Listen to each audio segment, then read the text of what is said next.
Hello, everyone, and welcome to Dice Roll, the Queerest Pathfinder Podcast on the planet. We used to have questions like, at what age does a baby get their alignment? At conception. No! No! I think it'd be really funny if your baby was just lawful evil from the moment. But, like, okay. Is it, like... Okay. Alignment's not innate, so this is entirely just not a thing. Like, your alignment can fully change. Okay. I think that babies... Okay. But at what age do you do the action which, like, tilts the scales, you know? Okay, so here's the thing. Well, it would have to be past, like, the age of reason, because they can't, like... But even at the same time, like, they would have to be taught certain things and exposed to certain things to shift their alignment in specific ways. Alignment isn't static. I have a theory. Yeah? I think that it would happen after you, because there is an age before you get, like, a real personality. It's just, like, your disposition being, like, quiet or, like, loud, that kind of thing. That's, like, babies are born like that. That's just how it is. But I think around the age that you would start getting a personality, like, your actual, like, person starts to form and you stop being just, like, the default human that exists, that would be when your alignment would form. I'm just imagining, like, you're a little toddler and you're, like, walking around and you, like, smack over, like, a lamp or something, and Pathfinder CRPG style, alignment shift towards evil, notification appears. That's real. Bar. That's real. I've seen that happen. I saw that happen yesterday. I saw a child throw a fucking sign at a human being. And I saw his alignment shift from neutral to fucking evil in under 2 seconds. He did not care. He did not give a shit. Welcome to Dice Roll, the podcast where I trick people to talk about Calvinism. Oh my god. Okay. Previously, in Fists of the Ruby Phoenix, the Radiant Winds battled against worthy opponents in the forms of the Flags of Lastwall, knights errant from the far-off land of the Gravelands. After some further exploration, they found themselves facing off against a peculiar foe indeed, deep within their base. Terracotta soldiers hopping through portals to attack them. After dispatching them, the Radiant Winds were informed as to who had created them. According to Hikari, they were sent here by the Ruby Phoenix herself. As day 2 of their time on Danger Island comes to an end, the Radiant Winds will have to prepare for their most deadly day yet, the day which will cement them as finalists in the Ruby Phoenix tournament. Day 3. Start! How's everyone doing? As you all wake up in the morning feeling like P. Diddy? I don't think any of them wake up feeling like P. Diddy. Well, Chuji, you wake up feeling like P. Diddy. You are uninjured after resting off your wounds. Is that what feeling like P. Diddy is? Not injured? Yeah, yeah, P. Diddy is rarely injured. Masami, you are kind of hurt, but Sanku, when you wake up in the morning, everything fucking hurts. Everything sucks. You are in pain. Life sucks. As you're all waking up in the morning, day 3 of the festival, day 3 of the pre-qualifiers, the final day upon you. How are you all doing? Immediately as soon as Chuji is, like, conscious, not awake, but conscious, they have to take a few minutes, they turn to Masami and Sanku and they go, how much do you want to bet someone's outside right now? Tell them to go away. How much do you want to bet? I'll bet 5 gold. There's a team outside right now. I'll double that. Really? You in? Yeah. Alright. Chuji throws, like, 5 gold on the floor. Masami throws out 10. Ooh, you're raising it. Yeah. I said I'd go double. You're confident. Sanku? I'm not dealing with this. I'm gonna go heal. So, as you are all doing your daily preparations before checking on the almost inevitable team outside, I want to ask how everyone is individually doing. Yesterday was a strange day for all. But we're going to check in on you this morning. How are you feeling? Both after yesterday and after the day, or before the day you have ahead of you. Chuji's ready for today. I think they're actually preparing, for once. They've got, like, their hand, like, rummaging in their bag, looking for what talismans they want to use today out of all of the ones they've collected so far. They want to kick ass. They are ready to give anything to make it through and actually qualify and be in the tournament proper. Okay. Chuji, you are now level 14. I am. What's up with that shit? Oh, you know, 14s and stuff. I got a few things from this level. The thing that I'm most excited about is I got something from Talisman Dabbler. Yeah? I have now 2 extra slots instead of 2. I have 4 now. What was it called? Oh, wow. Deeper Dabbler. That's what I got. So you now have 4 talismans instead of just 2 every day. Yes. Okay, awesome. I can do so many things. And what's the monk feat you got? I got Blazing Streak. What's Blazing Streak do? Lets me fucking spin dash your ass. I get to Yeah? stride twice, making strikes up to 4 different creatures within reach at any point during my movement. And it's fire damage only, right? Not slashing? Yep, no slashing. This is something you can only do while you're in Stoked Flame Stance. And it lets you basically around at people, Fuck yeah. which is really cool. I'm putting that in my hopper. Yeah. Okay. And is that all you got this level? You got obviously more talismans, and you've chosen 4. I did. I think that's all I got, right? Yeah, that sounds right. Yeah. Obviously, you're stronger in general. You're big, strong martial arts Chuji. Yeah. Okay. Senku, how are you doing after yesterday and before today? Well, he's very annoyed, that something came to fight him while he was sleeping. He's actually very annoyed about it. I don't think he's like, I think he's just, right now he's just thinking about all the things they've got to do today. I think he's a little bit excited for what happens after that, but, he's injured, so he's annoyed about that, mostly. Okay. Now, Senku, you are level 14. I am, or he is. I'm a level you cannot conceive. That's true. What stuff do you have? What do you get this level? Well, I got new spells, but I'm not telling you about those. Okay. What do you get from Spell Trickster? I got Fleshing Spout. Mm-hmm. It lets me push people around with Spout instead of damaging them if I need. So. Oh, wow, okay. So instead of hitting someone with damage, you can knock them back flying from an area. Mm-hmm. Nice, okay.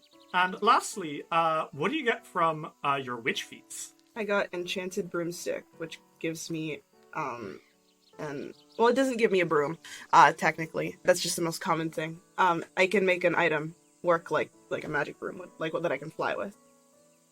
Oh, what an interesting and cool feat. I'm sure the core class doesn't have that. I wonder where it came from. Oh It must my. be thanks to the extremely Gary's good shilling writing- right now. The extremely good writing of an exceptionally shredded GM.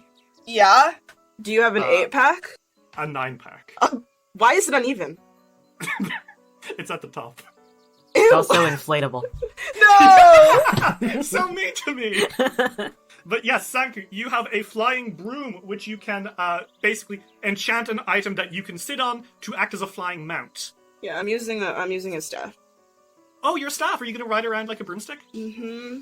I love that. Okay. Well, Sanku, you'll never get punched again, maybe. And lastly, Masami. Masami, how are you doing after yesterday and before today? I think they're still mulling over everything that happened throughout the day. And last night, usually in the mornings, they're like still kind of like laid back and kind of nonchalant. This morning, they're a bit more serious. Yeah? Yeah, like there is a very telltale furrow in their brow. Okay. Would the others notice this? Or would this require a perception check? It might require a perception check because immediately when someone tries to like, if someone looks like they're about to turn to them, they go back to normal. Ooh, okay. They're doing the anime thing where you look away and their face goes serious. Yep. If the others would like to make perception checks, they can. And this would be against your deception DC. Yeah, it would be, huh? Sure. Which, what's your deception DC? Oh shit, that is high! It is, it's up there. It's, Oh, I would God. probably say about 31. Yeah, you guys have to be at a 31 with your perception DC, or with your perception checks. I will. I'll try. Where's Lolo going to? That's the next question. 41? Lolo Holy should. shit, crit success! Shuji, the vibes are way off. Masami is... Wait, is this a public roll? That doesn't matter. Oh my god. Jesus Christ.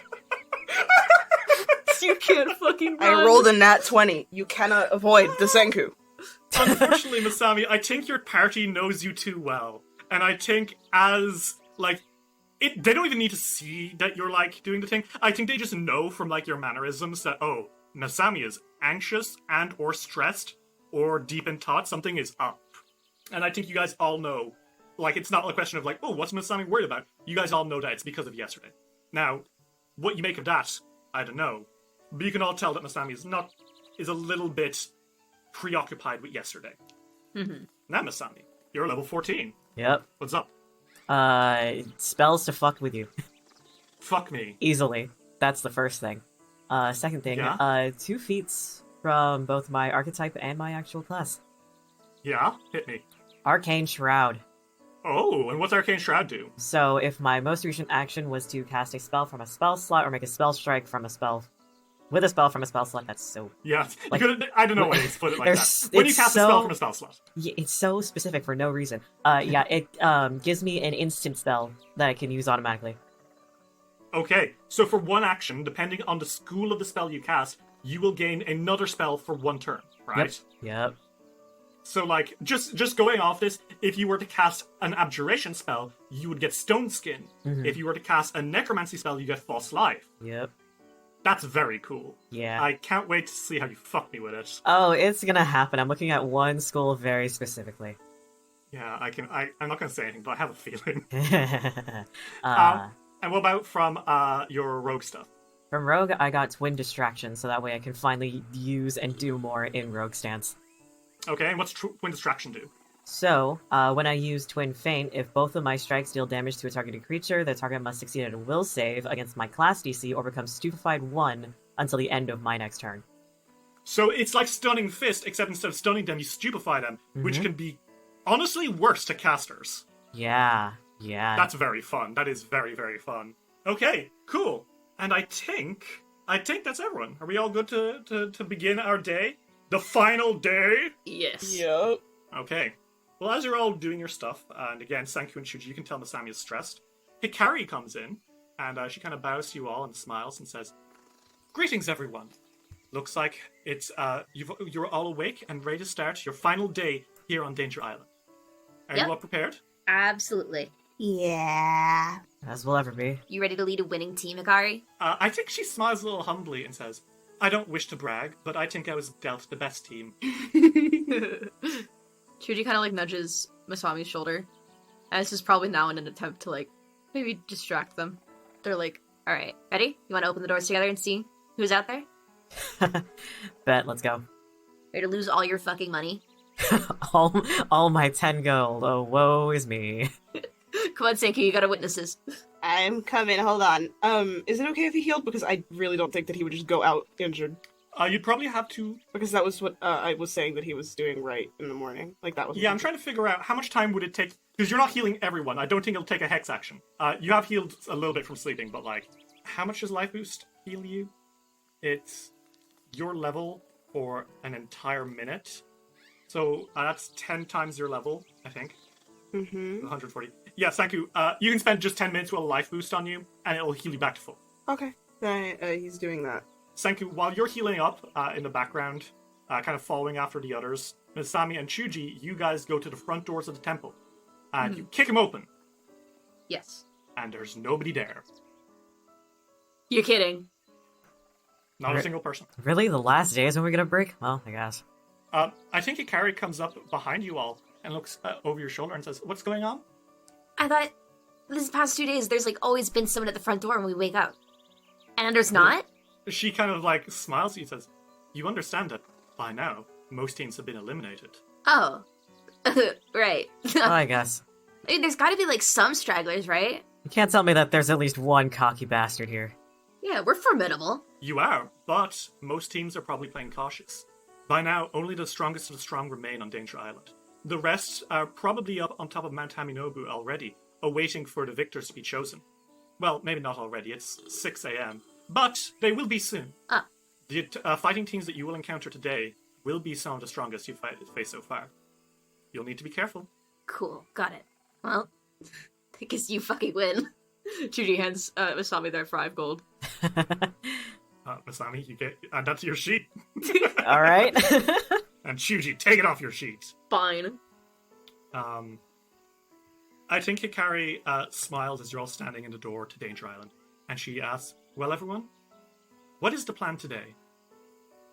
At noon, the Ruby Phoenix will begin welcoming teams who wish to submit their feathers to the tournament itself. And we've got 6 hours till then, right? Exactly. Afterwards, there will be another few hours until the end of the day. Entrances close at midnight or when the 8th team enters. Fireworks will go off every time a team is entered, so you'll know when this is coming. Okay. You have at least 6 hours until that point, however, which is 12 exploration actions. Cool. Thank you. If you wish to explore the island in the meantime or afterwards, I will simply follow you and guide you through your time here. Well, I do want to see if we can get to all of those shrines, I had an idea. The Kodama isn't the only creature I can summon. Lolo's on your shoulder and he's like, well, Sanku, regale us with your strategy! Okay, then I think that, Senku's like, well, I can summon a spirit guide. Lolo goes, oh, tell them about your spirit guide, Sanku. Hey, yeah, tell us about your spirit guide, what? Well, it's just another, it's a summon spell. Well, it's called a cunning guide, and, he pulls out his spell book, and he turns to a page, and he shows you a very cutesy version of a cunning guide. It does not look like an actual cunning guide, really. Just like, it looks like a children's book illustration of it. And he's like, it looks like this. And what does it look like?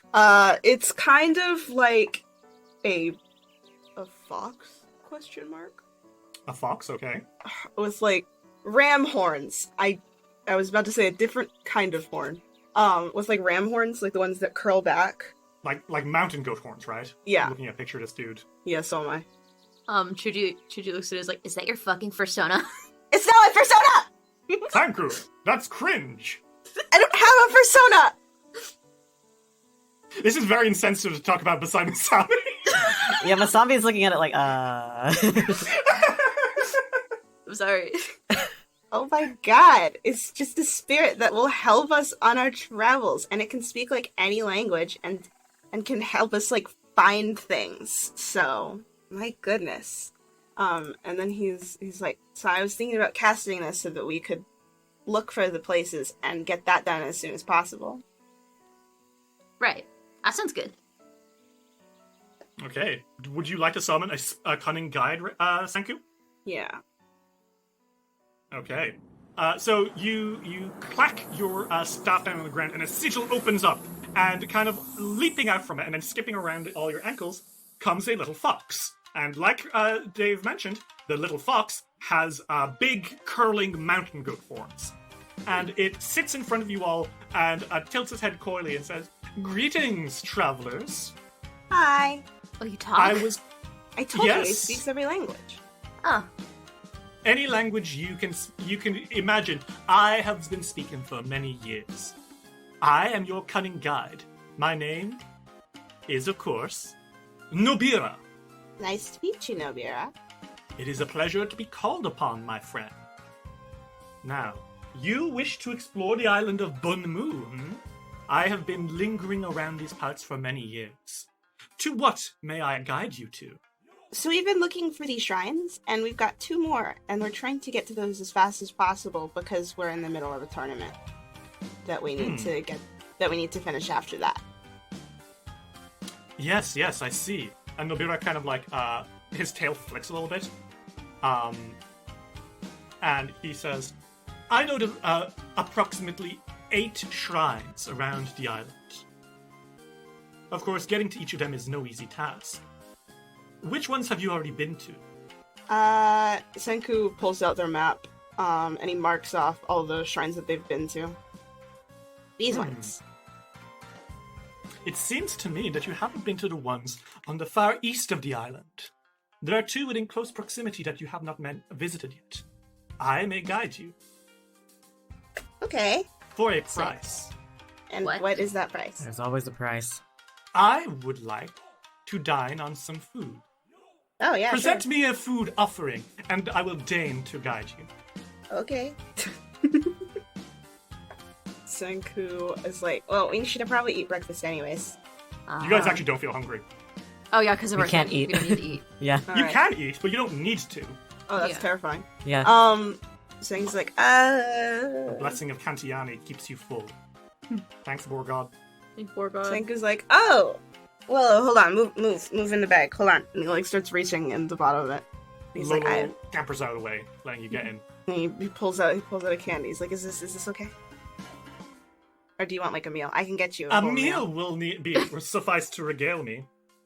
He pulls out rations. He's like, No. this is what we've been eating. You cannot buy my aid with cheap snacks. You must cook for me. Oh. So it looks like the spirit guide is requiring you spend a hex action feeding him before he will take you anywhere. Do you have a preference? Masami says, taking out their fucking shuriken. There exists in the nearby woods several large fat rats. You'll need to bring them to me and have them sautéed. Do you want to side with that? If you're offering, Oh, some God. wild garlic will do well. True Filipino. All right, let's go. Next that thing you is- know, you're gonna ask for vinegar. Oh, well, if you're offering. Oh my god. Okay, Hikari, can you check the pantries to see if there's any vinegar? It doesn't spoil, so you know. Okay. So you guys spend a hex action feeding Noriba the spirit guide? Yeah. Yeah. Okay, you fucking do that. Your 33 actions go down to 32. You might not need to eat breakfast, but this guy does. You gather everything, you feed him, and I think Ritz, as Masami's coming back with like several like rodents, one of them looks up at you and goes squeak, squeak, squeak, squeak. Oh my god. Ritz, you can understand the rat. You can talk to the rat. I can speak to rats. Yeah, you have a feat that lets you speak to rats, and you can't understand them, but you can. Oh no, you can. You can straight up understand them. Voice of the night. What is it saying? This rat's begging for you to let him go. Chuji starts like sweating, and they're like looking at the rat. Fucking, this is the campaign where one of Ritz's characters goes vegan. Chuji wasn't eating rats before.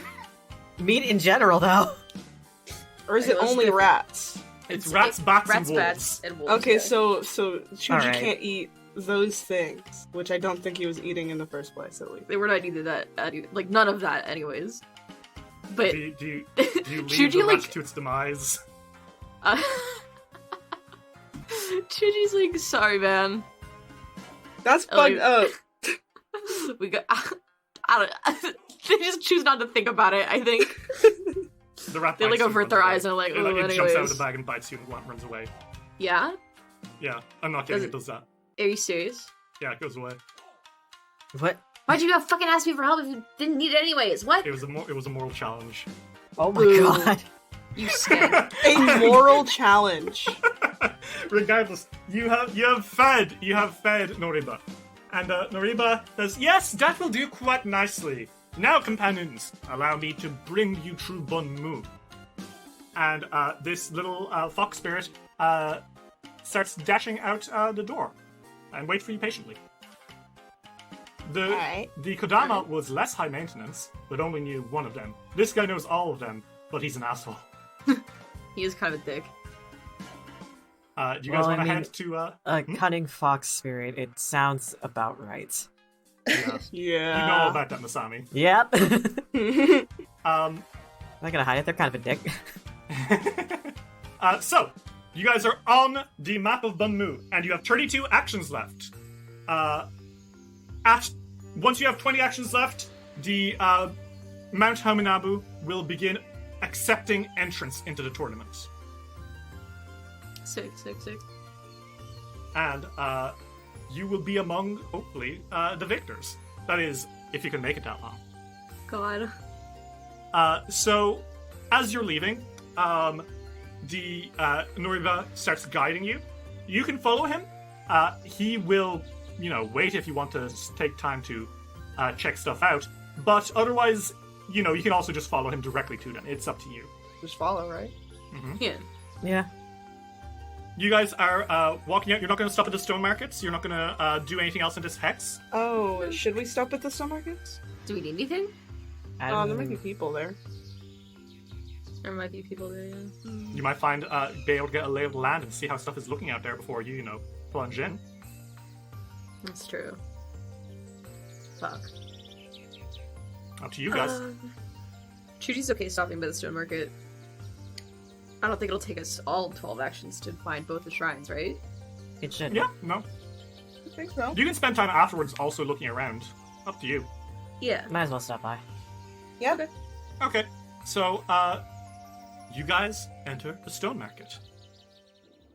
And not many teams have made it this far. So I think because it's early in the morning and because teams have been knocked out, I think there's only one team in the stone market today. Okay. And that team, I roll my D32. Mm-hmm. Okay. Cool. You guys enter, and there's no sign of the Grave Treaders. There's no sign of Devil's Jews. No, the team that you see is really, really interesting. Mhm. Because I don't know if you guys have ever seen something quite like this. It's a team of about 6 wearing robes from a far-off land, which someone who, from our world might recognize as Central African. Okay. Cool. Standing kind of like at the stone markets, you see a small halfling who has a kind of like a wooden mask around her hip, and this mask is of a leopard.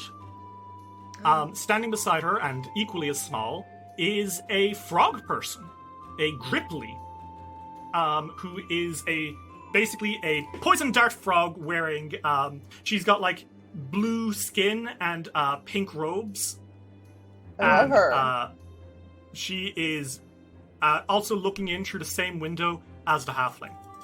Standing in the back is a half-elven man with kind of like messy, tangled hair and pointed ears. And he wears face paint, not everywhere, but like to mark off little symbols around his face in white. Cool. A woman with braided hair, with a hook sword around one hip and a composite short bow around her back, is talking to a older man who has like a white, like small beard, a set of glasses, and some like very decorated robes. And lastly, a half-orc with glasses and pink hair up top, kind of like in a... Like their sides are shaved, but then they got like pink floofy hair up top, has a little dragon on his shoulder. And I want you guys to, either roll society to try suss them out, or, go up and talk to them. Rural Society. Senku's okay going to say hello. Okay. My slime is gonna roll society. They're not very social. Yeah, well, Senku is. Ritz, these are people from far away. Wow. But Masami, you have your connections, you know stuff. You can tell, even from so far away, you know of the tales of the Magambia. The oldest school of magic in the world. The Inner Sea region was struck by a meteor like a few thousand years ago, and it really messed things up there for a while, and the people there actually largely forgot how to use magic until an ancient wizard by the name of Old Maid Jatembe helps reinvent magic and bring it back, and set up the oldest and most powerful school of magic in the world, the Magambia. To this day, they are known as wandering students and learners who practice Halcyon magic, which is a weird hybrid of primal and arcane magic. Interesting. So to see them here, you would assume that these guys are a group of students and their teacher. Senku, as you're approaching, are you approaching any of them in particular? No, I think he's approaching like a group. Because they're split into several smaller groups. There's the halfling and the Gripply are up by the windows.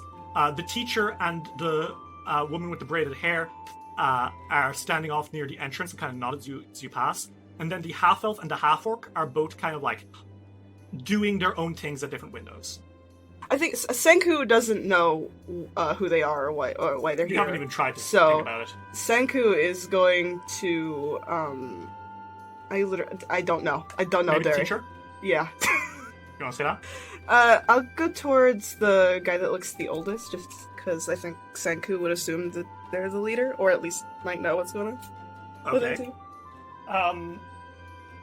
Senku, you approach, and as you're approaching, I think the old man kind of turns, and his eyebrows raise, and before you can even say anything, he raises a hand and says, "Oh, hello there! Hi. Greetings, traveler. You are here to buy some stuff from the stone markets as well for your long journey on the final day?" Yeah, we came to make sure we've got supplies and also to see if there is anybody here in the morning. Because there's always been people to say hi Well, to. my friend, then you have found other people indeed. Allow me to introduce myself. My name is Speaker Mafika Ayuwari, and I am a professor at the Magambia. These are my students. And he kind of turns and he gestures to the quiet one with the braided hair next to you. And he says, "This is Strings on the River in Kila." And Strings on the River in Kila doesn't speak, but instead she moves her hands to make sign language to speak to you. Okay. She kind of like, between her fingers, webs appear and start to kind of like have scripts that appear in the webbing that say, "Hello." Oh my god, that's really cool. Hi. She smiles and nods her head a little bit. And then Speaker Ayuwari turns and says, "Everyone, gather around. We have some people to speak to." Senku's blushing now. He's embarrassed. He points and says, "These are my most prominent students. This is Nala the Reed." And Nala the Reed is the Gripply, who kind of smiles and says, "Hiya!"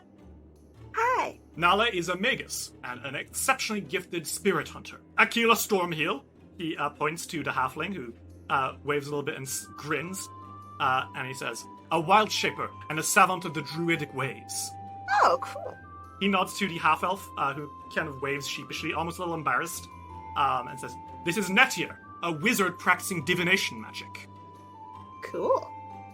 And lastly, he points to the half-orc and says, "And Ovark here is a witch with a..." And I think as Ovark looks at you, his eyes go over to Lolo Senku, and he gasps, "You've got a dragon as well?" Yeah, he's my familiar. I'm also You're a witch. You've got a witch? Wait, you're a witch too? Uh-huh. Whoa! Hey, let's introduce our familiars to each other. This is Snapscale. Say hello, Snapscale. And Snapscale goes, "Wah." This is Lolo. "Hello." Yeah, he can talk. Ovark's eyes go wide, and I think Netier the half-elf kind of approaches and says, "You must be quite a talented magician to be able to have a familiar who can speak." Yeah, he's been able to speak ever since I met him. "And long before, I was once a mighty sea dragon who ruled over the waves around Minata. Oh, he's Alas, I was going into story mode again. cursed by the cosmic dragon for an argument, and as such, I find myself trapped in this smaller form. If I ever meet the cosmic dragon again, I will have to strike him and gain my powers back. Are you gonna say my familiar even then, though? I will always be your patron." Oh, don't make me sad. Anyways, hi, I'm Senku, Witch Prince of the Sea. I think Aquila Stormheal grins and kind of like puts up a hand to shake with you. Senku takes the hand and shakes. "And who are your friends?" she says, looking over at the other two. Oh, they're my team. Okay, now it's time for you to come over here instead of standing over there like loner. Okay. We're the Radiant Winds. Hi, I'm Shuji. Hi, I'm Asami. Nala kind of smiles. I think the students are also a little embarrassed that their teacher is forcing them to speak to strangers. I think Nala smiles a bit and says, "It's lovely to meet you all. I hope this isn't inconsiderate to ask, but are you a kitsune?"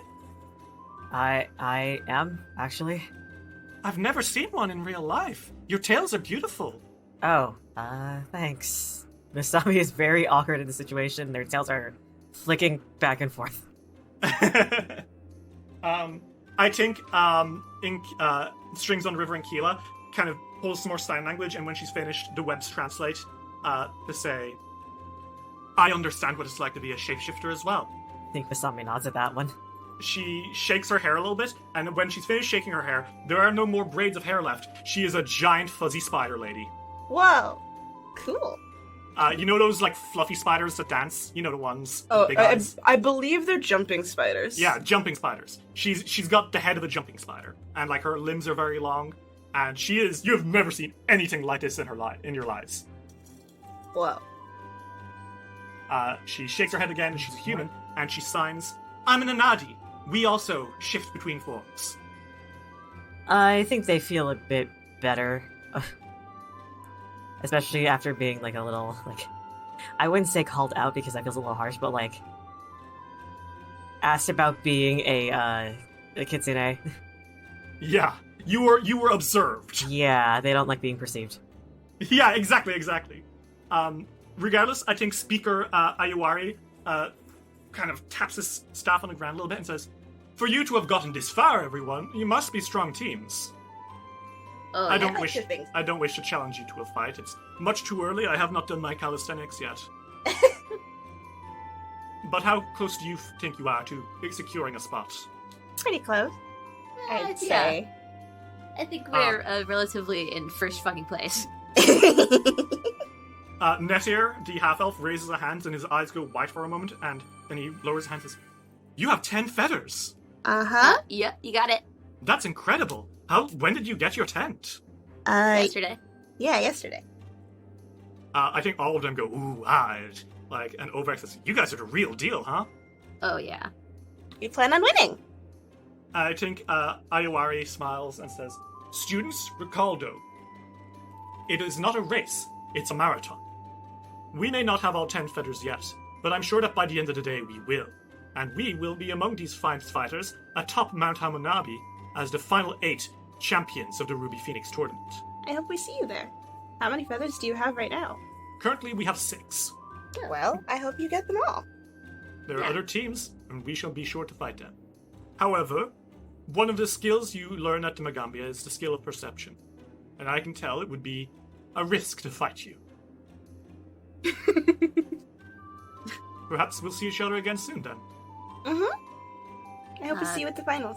Speakers of the Wind, and the team kind of perks up, and he says, let us be on our way, and leave these kind gents to their shopping. And I think everyone smiles, and, the students who were a little awkward at first are waving goodbye to you as they make their way into the jungle. Good luck. And, yeah, that's you guys. How are y'all doing? Senku liked them. Chuji has a massive ego boost from learning that a team has only 6 feathers. Senku was in the middle being like, I didn't realize that there would be students from school. I mean, at the same time, I didn't realize there'd be paladins from the Gravelands here, but, That's this fair. tournament is surprising. Chuji's like, fuck yeah, fuck yeah, fuck yeah. I like them. They're much nicer than some of the other teams that we've met. Oh, for sure. I wonder how far along everybody else is. I think Nobura is outside, and he kind of yips at you guys and says, what's the hold up? How long does it take to buy some potions? It takes 100 million years. I'm kidding. No. I'm kidding. Regardless, are you guys looking to buy anything, or was it just to scope stuff out? well, I don't think Senku needs anything in particular. He just wanted to see if there was anybody that if there was any gossip they could find out. Okay. Well, does anyone else want to buy stuff? Not that I can think of, no. Okay. Well, would you like to follow Nobira? Yes. Okay. So Nobira has a path that he's following, and he's gonna show you these things. Do you want to recon it all along the path, or are you literally just gonna follow him to his destination? Well, I don't think Senku is thinking of anything. I really think he's just gonna follow unless the others want to do something, Yeah, which they he's don't totally have- fine with. They don't have the time to recon every single place. They don't have any You technically reason to. do. Not really. Well, you don't like the entries will be all day, so you don't need to be there noon sharp unless you'd like. Chuji wants to be there at noon sharp. Okay. All right. I'm glad we discussed that. So would you like to just follow Nobira? Yeah. Yep. Okay. All right. So that is going to take you 1, 2, 3, 4, 5, 6 hex actions. Halfway through the allotted time. Alright. And eventually, you come to a shrine. Mm-hmm. You guys come up to the edge of a cliff. And it's a very, very tall cliff that kind of like arcs backwards to look over the rest of the island. Like it's a path that leads out to the sea and then makes a 180 turn and leads up a tall, tall path. And then from here, you can see basically the entire island. And Nobira flicks his tail and says, "Your shrine awaits you, my friends." And just beyond him is indeed a shrine, which is built almost like a telescope. Layers of glass, which have clearly seen better days, kind of make a magnifying ring that you can look through and see anything on the island from up here. And there is a statue here of a man who kind of like has long flowing robes and a map in his hands. And he looks down upon this map, kind of like lost in thought. And there's a smile on his face, like a really genuine smile. Of course, by now, moss and lichen grows over most of it, and a lot of the details are lost to time. Would anyone like to roll a religion check to see if they can figure out what the story of this long-forgotten god might be? Sure. Oh, fuck, okay. Sanku, you know stuff about this, you know, from your stories, but Masami, Ah. you know, you got a nat 20, you know about this god, somehow. How do you think you figured it out? Is it something you knew from the past, or is it like, examination of the shrine, or what is it that tips you off about this god? That depends. What is this a god of? This is the joyful chronicler, Nisaye, the Tomatin god of maps, exploration, and foragers. Easy. Masami is really into cartography. Oh, are they? Yes. Oh. Okay, so I think even like the depiction of him and the kind of way that the altar is set up to make a magnifying glass, it like a telescope over the island. I think that in the back of your head you're like, wait, I've read about this in my niche cartography books. They have a hobby. Fair. It's both journaling and cartography. Okay. Like a scrapbooking. Well, Masami, you know that Nisaye, all you need to do to honor him is to simply map out the location of this shrine on your map of Bonmu. Oh. Really? No dancing, no singing, nothing? Just map it? Oh, okay. Well, this one doesn't really require too much. We just have to map this location on our map of Bonmu. Oh, that's not bad at all. Yeah. Then let's do that. Yes. Okay. You circle this cliff, it's on the map, and you add a little note to the bottom saying, Nisaye. And I think that's all it takes. And I think as you do, in each of you there's this feeling of... You know when you're lost and you click and realize, oh shit, I'm supposed to go this way. Hell yeah, I'm not gonna die. Yeah. Uh-huh. There's that feeling of certainty, you know, this feeling of relief and awareness of your location. Mm-hmm. And as such, you've all gained the blessing of Nisaye. And what that does is that so long as you are on Bonmu, you no longer, you will always know the easiest path through any one place. So That might be useful. You will no longer have to take more than one action to pass through difficult terrain, because you'll simply know the fastest way to get through. Mm-hmm. And that's that. That's 7 out of 8 blessings. Nice. How are you guys all doing? Pretty good. Pretty good. Sanka's kind of excited. I think Masami enjoys this blessing. Are you happy with this one, Masami? I mean, god of cartography. A little bit. That's fair. Maybe you can keep studying him off the island. You know that these blessings won't last you once you leave Bunmoon. And there's honestly a kind of sad feeling to you when you guys consider that. These old forgotten gods, their power isn't strong enough to bless you once you leave. Honestly, You guys might be some of the final times any of these guys ever get revered. Brown. But the fact that you are, I mean, once upon a time, someone else must have taught these exact same thoughts, right? That's true. Lola sits at the top of your shoulders, thank you, and nods at Masami and nods at Chuji and says, I think you're all doing very well, everyone. But now only one shrine remains. Are you willing to continue your adventure? Yeah, of course. No, we're gonna stop with one left. No, you can't! You must Oh continue! my god, old man, I'm kidding, let's go. Oh, it's just a joke. Got scared. Why would we leave it here? Do I really sound that flat? I asked Chuji that. I'm being sarcastic. Do I really sound that flat? She No, like you- waves their hand a little bit. You Okay. sound fine to me. Maybe I'm just used to you though. Lolo pouts and says, I just worry about old men being forgotten sometimes. Oh my goodness. I'm not gonna forget. I literally not too long ago. I said, "What? You're not gonna leave me, right? Why would you? I'm not gonna forget you." You don't love Noriba more than you love me, right? What? Why would I? He's just a guy. But you made him a big meal. Oh, I'm so sorry. You don't ask for big meals. You just take them. His eyes are watering. Do you want? We can get food. We can go out, and nods, I will he nods. buy you. He nods. Okay. Oh my god. Speaking of Noriba's like 60 feet away, off with Hikari, and he yips up and you're like, what's the hold up? How long does it take for you all to take to get a blessing from a shrine? Ah, we're coming. Oh my god. The next one is mere miles away. We'll get there within an hour. Oh, perfect. Cool. Yeah. So do you guys want to follow Noriba to the shrine? Mm-hmm. Okay. You spent 2 actions getting there. Meaning it is about 10:30 right now. Okay. Yes. You march through the fields and through the jungle and the hills and everything before you come to an altar which lies at the coast.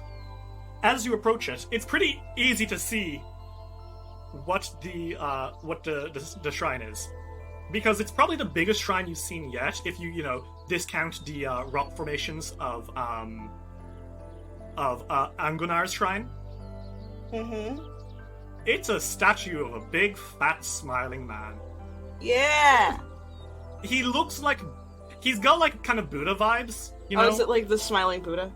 Yeah, he's kind of got smiling Buddha vibes, but Okay. the difference is that he is way less graceful looking. He's got his hands stretched up, like almost to like hug whoever's coming. I love that. He's got like lots and lots of beads, and he's wearing a little hat. Huh. He's kind of got Snorlax vibes. I think it's more close nearly to Snorlax than it is to Buddha, you know? Okay. But you guys kind of approach, and it's just a statue of a guy. Like I said, there's like moss and lichen that's growing over him, but you can still make out the details. Yeah. And yeah, do you guys want to take a little bit to try figure out who this guy is? Sure. Yeah. Do we have to hug the statue? I am. That is a pretty good guess. It's a religion check, right? Yeah. Okay. Okay. Okay, Sanku, you're the one who knows this. Again, not a surprise. You've got the highest religion modifier by quite a lot, because I think the other 2 are flat checks. But you know that this is Ramijav, the best of the automaton gods. Okay. This is the automaton god of living your fat bitch life. Okay. Yeah. He is the god of relaxation, self-care, and comedy. Hell Working. yeah. And you know, again, this is where the comedy comes in, that resting at his shrine for at least 10 minutes is enough to honor. Oh, damn, they use they, them pronouns. My mistake. Oh. Monarch. Like I said, most relatable automaton god. I'm Ramijav. That's pretty fair. So, literally just chilling here for 10 minutes is enough to count. Senku's like, we literally just need to chill here. All right. For like 10 minutes. You just, if you rest for 10 minutes over here, that's enough to venerate him. Or, Chuji to immediately venerate them. drops. Chuji immediately drops to the ground, like laying on their back with like their legs kicked up and their arms behind their head, and they're already chilling. Yeah, I think Masami finds like a nice rock to like lay back in. Honestly, the statue itself is probably enough. Like, it is... The way it's carved almost seems to have been made for this explicit purpose. I love that. And I think you realize that it's not that his arms are outstretched for a hug, but it's to hold people who are resting atop his shoulders. That is Aw. literally so cute. And as you guys rest, do you guys talk about anything? Do you just chill? What? How is it? Just resting and like, ah, fuck, because it's been a hard few days. It has been a hard few days. God. Even though Chuji like did lay down first, I think it does take them a while to actually relax because I think they're in a nervous state. Lolo kind of looks over and says, "What's the matter, Chuji? You seem ill at ease. I'm not. Are you sure?" Yeah, I'm chill. I'm great. They're like foot tapping. It's like wiggling. You guys seeing this? Yes. Are you okay? I'm cool. Just give me a second. They like close their eyes. Are you nervous? I just want to qualify. We will! We have 10 feathers. Yeah, but what if 8 teams get there before we do? What if they're already waiting there? Chuji, we have a blessing that lets us go the quickest route to the area, and we know where the area is going to be. It's going to be on that big fuck-off mountain. If we really want to, we haven't really explored anywhere around the outer edge of that, so we can just stay close by. Yeah. We've already All covered right. the southern part of the island, and the northern part we haven't really touched. We can stay close. We'll be fine. We are going to qualify. Jesus. We're not gonna put all of this work just to squander at the last second. Come on. I know that, but Besides, we literally just saw a team that only has 6, and it's likely that not everybody has 10 anyways. yeah, but what if they're actually the only one and there's 8 other teams that have 10? You are thinking in worst case scenarios. I am. That is so deeply unlikely. It's gonna be fine, and we're gonna be badass, and we're gonna win, and then we're gonna win the Ruby Phoenix tournament. Okay. I'm relaxed. I think you really are. I think being able to talk about that, suddenly there's a weight off your shoulders. Which is to say that you feel really well rested, all of you. As such, you all gained a blessing of Rameshav. And for the rest of your time on Bun Mu, when you sleep, you will sleep extremely well.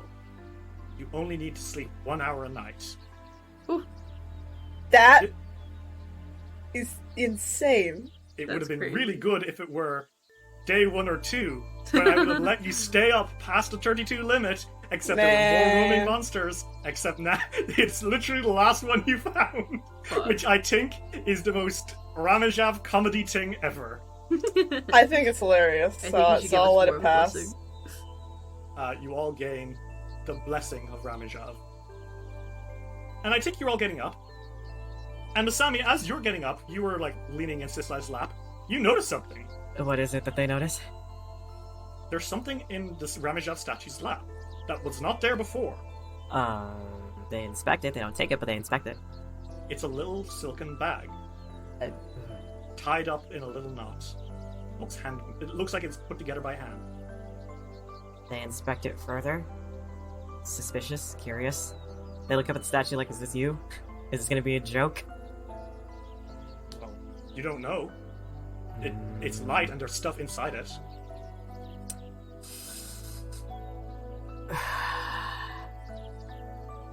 What do you do? Team check. Silken bag on this man's lap. It was not there before. What do we do with it? Because I don't... This is a god that likes comedy. I don't know if this is gonna be another sick... I don't know if this is gonna be a sick joke or not. I don't think he'd be cruel. Alright. They go to open it. Cautiously. It is not. In fact, what you find probably honestly surprises you. Uh-huh. It's a bag of treasure. Oh, okay. Thanks. Treasure. Inside the bag are several strange items and 8 native Bunmuan wildflowers, each a different color. Oh. Huh. There's a stone with a strange rune carved into it, a weird, like, string of beads, and a glass ball. And I think each of you knows that, kind of inherently inside you, this is a thank you. A gift from the Tomatan gods left to you. Say thank you for coming and seeing all of them. They really liked it. Aww. It was nice to be remembered one last time. Would you guys like to try figure out what the strange items are? Yes. Yeah. The native wildflowers, Ritz, they're not technically monster parts, but Ritz, I will let you use them as monster parts. Oh, I gotta take them. Unless anyone else, like, you can probably give some of them to everyone else too, but like, you know. Yeah. The first item that I have for you now is, it's a little rock with a rune carved into it. And you guys can roll, oh shit, don't look at that. You guys can roll me a nature check, an occultism check, a religion check, or an arcana check to figure out what it is. I'll roll nature. Okay, Sanku and Chuji, you guys don't know what it is, but Masami, you know. And your eyes go wide. Yeah. This is a greater invisibility rune. Hello. A rune that you can, if you copied this rune onto your armor, which in your case is just your, like, some leather armor, I think, that you wear under your clothes, I think. A little bit. It's somewhere on your outfit, if you put this rune. yeah. 3 times per day, as a single action, you can cast invisibility on yourself. Yes. Which is pretty fucking good.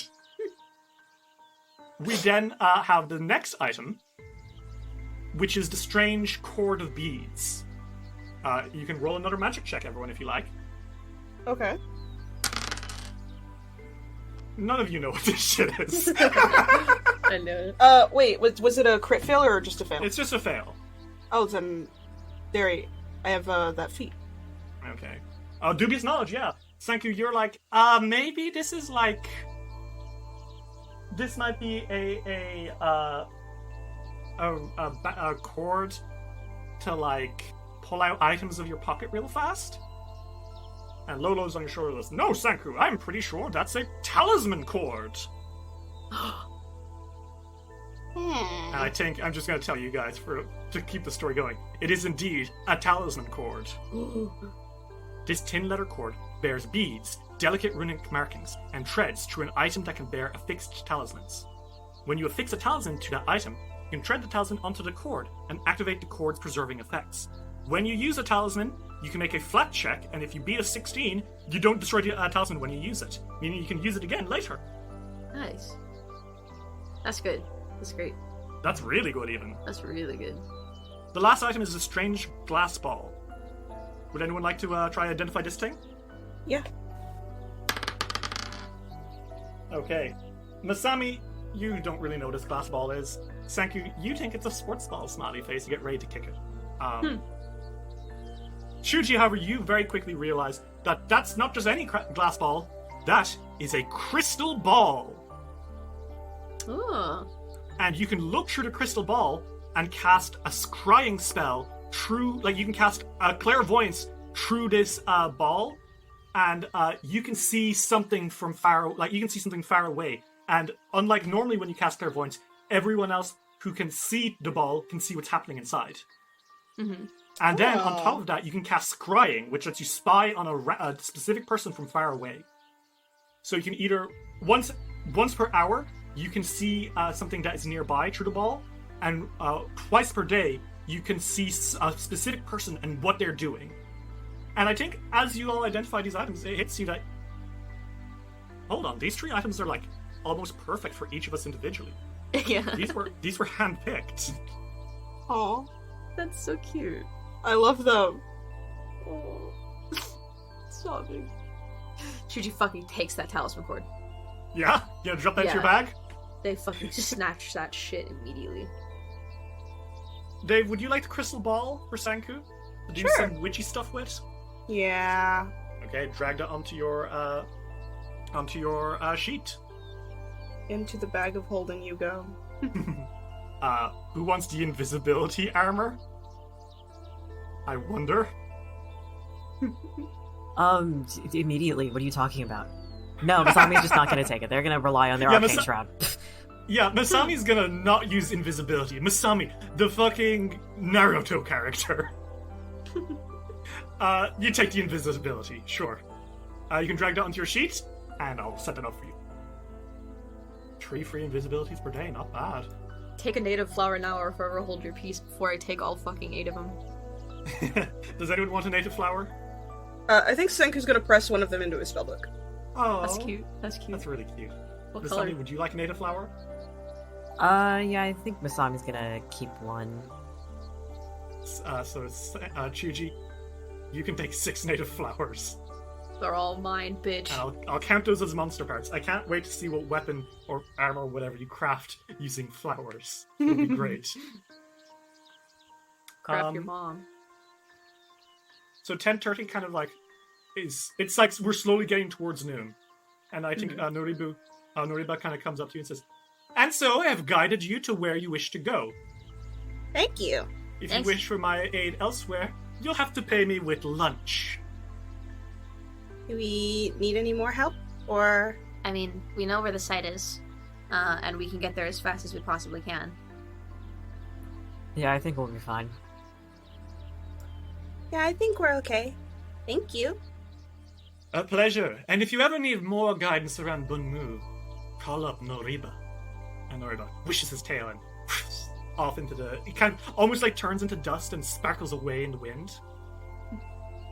And Lolo's like, "Get a load of that guy." Did you not like him? No, not Why particularly. not? I can't quite put my finger on it. Do you want lunch? She cuddles a little closer to you. Oh, you are being ridiculous. Dice will roll will return after these messages. We now return to Dice will roll. Regardless, you have 23 hex actions left in the day. You spent a lot of hex actions dashing from your place to this place, and it's because you were moving so quickly and with a guide that you were able to avoid other teams. Don't know if that's going to last forever, though. What's the plan now? You've got all 10 or you've counted all 8 shrines. There's probably more stuff on the island to discover. But the final day is upon you. What now? Well, Did you guys want to explore some more? yeah, we could, why don't we go to Around Mountain, and we could explore around there? Okay. Okay. So, are you going to make your way down there? Yeah, I think so. Okay. You come down from the mountain. And now I'm going to roll. I'm going to see, because like now those roll DCs are higher than they've ever been. You're good for now. Shaking. For now. That was a lucky one. You're one off from a team attack. Terrifying. What now? You have... you are now kind of like on the western edge, or sorry, the eastern edge of the island. You're in an area you have not explored but did dash through earlier. Do you want to explore here, or are you just going to make your way towards Mount Haminabu? You want to explore before we leave? We can explore before we leave. Can't hurt. Yeah, I mean, we still have a little bit of time. Okay. Yeah. Well, you make your way down, and you actually find something. There's an abandoned bungalow. But as you enter the bungalow, kind of like, doing your routine, check in, make sure there's no cool treasure, you see something. Shuji, Oh, yeah? by the fire, like by the door, is the sickest pair of shoes you've ever seen. Yeah? Would you like to make a nature check to check these boots out? Because they're like cool boots. They're more like sandals, really, but like the way that they wrap up around the lower leg, it's almost like springs. Like they're designed to look very cool. Does it have to be nature? It can be nature, it can be arcane, it can be occultism, it can be religion. Okay, it's gonna be occultism. My nature is so fucking low. Okay. Unfortunately, Chuji, as you look at these sweet shoes, all you can tell is you really like the craftsmanship that's gone into them. God, I like these so fucking much. They're so cool. I like run towards them. Masami, Sanku, do either of you want to try to figure out what's up with these cool shoes that Chuji likes? Yes, I think you can do that. I mean, they can Okay. try. Alright. Well. Alright, Masami and Sanku, both of you identify what these things are. These are boots of bounding. The springy soles of these sturdy leather sandals cushion your feet and make each step lighter. These boots give you a plus 10 item bonus to your speed and a plus 3 item bonus to athletics checks to high jump and long jump. And when you leap, you can move 5 feet further if you're jumping horizontally, or 3 feet higher if jumping vertically. What I'm saying is, 8-foot vertical leap! Oh my god. All right. Whoever would wear these would gain an insane move speed. Would it make my move speed even more insane than it is now? Your current move speed is 45 feet. If you're in Stoke Flame stance, that increases to 55 feet. If you were wearing a Boots of Bounding, that would increase to 65 feet. I'm gonna take that shit. That's mine now. Okay. Do you want to drag and drop that onto your sheet? I do. You throw on these sweet sandals and you kind of hop up and down on the spot and you feel great. Sick. Sweet. What now? How do I look? That's pretty good. Styling? Good as fuck? Yeah, pretty good as that. Masami? Yeah, I'd say they suit you. Sick. Alright. Okay, you guys want to keep moving? Yeah. Okay. Where to? I mean, towards the mountain. Yeah. So are you going southwest? Because that's the closest way to get to the mountain. To exit this little peninsula. Yeah, southwest. You move southwest. Would you like to recon this place, or are you just moving? What time is it? Well, right now, as you look to the sky, do you want to make a survival check to try to figure out the exact time? Yeah. Shuji, you're pretty sure you still have, like, maybe a few hours until until noon. Mhm. Masami, you're pretty sure it's less than that. Sanku, you know it's 11:30. And you are not near the mountain yet. Yeah, she's like, It's like what? 9? 8? What? It's 11:30. It's 11:30? Yes. What are we doing? Let's go! Hey, who wants a little cardio exercise? Okay. Well, you can do that. I think Senku's gonna fly there. Okay. Yeah, I mean, I don't think he's gonna go like ahead of them because that would be really dumb. I think he's just not going to be running. Okay. So, I mean, there is also the teleportation tower. Thank you, Ritz. there is a teleportation tower next to you, yes, and you Yeah. could use it to skip ahead. Because there's another teleportation tower very close to Mount Haminabu. So if you guys sprint to the teleportation tower, you should be able to get there pretty fast. yes. Yeah, the zombies hopping through the trees. Okay, the zombies hopping through the trees, Sasuke retrieval arc style, jumping from tree to tree. Shuji, I assume you're just sprinting with your cool shoes. Yeah. And You Sanku- can enter stoked flame chants out of combat, right? So they're faster. I will allow it. Okay, cool. And Sanku, you are using your ting, right? Your broom. Yep. How do you sit on your staff? I think he sits like I think he sits saddle style, like the way that like women used to have to ride horses. Both legs on one side. Yep. Okay. You'll dash, and I think I'll let you move pretty fast, but not fast enough. Because as you get to the tower, the teleportation tower, ready to get to Mount Haminabu, you hear something. Shit. Okay. A dull roar, like an earthquake, disrupts the serenity of the morning sounds of the jungle. Monkeys, birds, and rodents screech in terror as a plume of red fire erupts from the peak of Mount Haminabu near the island's center.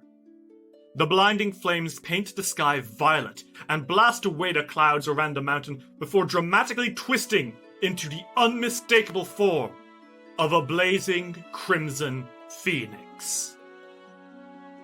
Good morning, competitors! A woman's voice echoes across the skies of Bunmu, emanating from the Phoenix. I, Hao Jin, the Ruby Phoenix, congratulate you for surviving Danger Island so far. We now begin the final day of this pre-qualifying round for the Ruby Phoenix tournament. And you can hear across the island, echoing distantly, are cheers. All the other 32 teams cheering. The voice continues.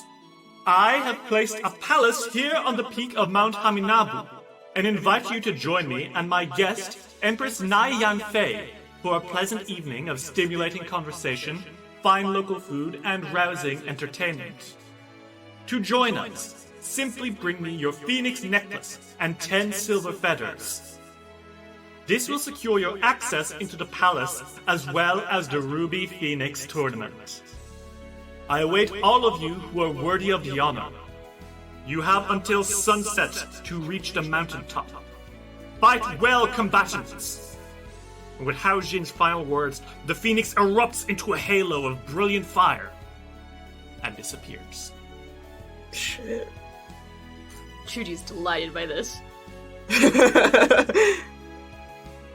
Wow. like jumping in place. That was pretty cool. That was so fucking cool.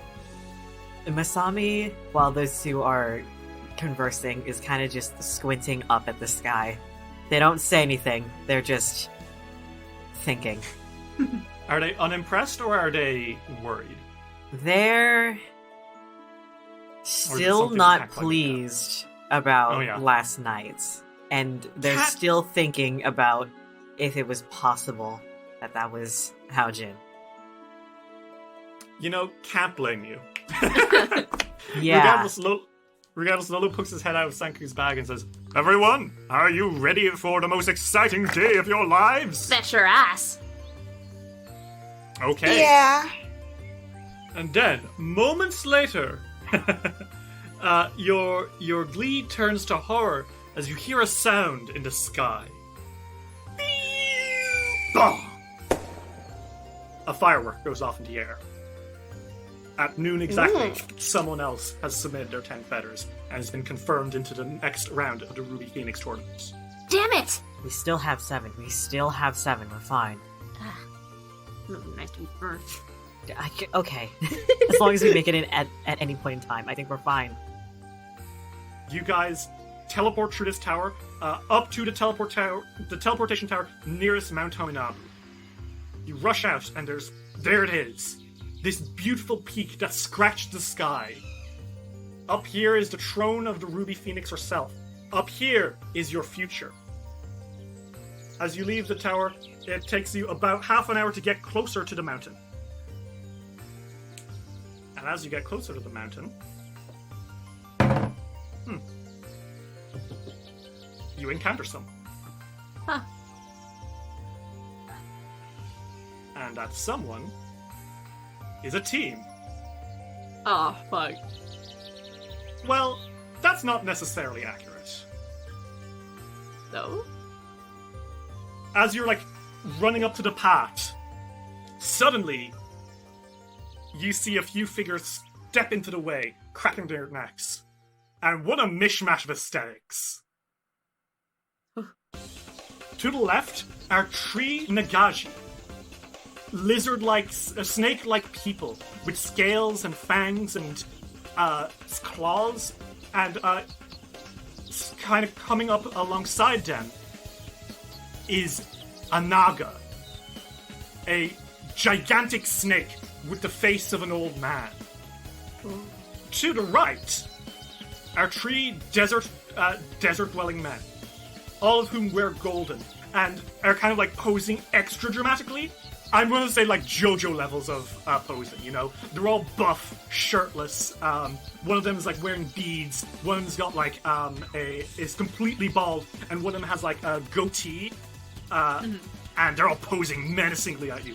Practically see the onomatopoeia. And then standing in the front are 3 slightly familiar figures. A catfolk, a half-orc, and a full orc. All dressed like pirates. Oh my god. Oh fuck, it's the pirate team. And it seems that the catfolk man, who he's like big. He is big. He's that brand of fat where it's like fat and muscular at the same time. Mm-hmm. Oh. He wears like a coat that is on his left side red with black stripes, and on his right side blue with black stripes. He wears a shirt that's slightly open and carries this massive fucking Zweihander. And he says, "Ahoy there, mateys! Oh, hi. Not another step, if you don't mind." Kinda do mind, but... The half-orc, who, as they kind of step closer, has like scars along their face, like really bad burn marks, and sharp teeth. And they appear to be like maybe a bard, judging by like the musical items they have. But they point at you and says, "Are you looking to get to the top of the mountain?"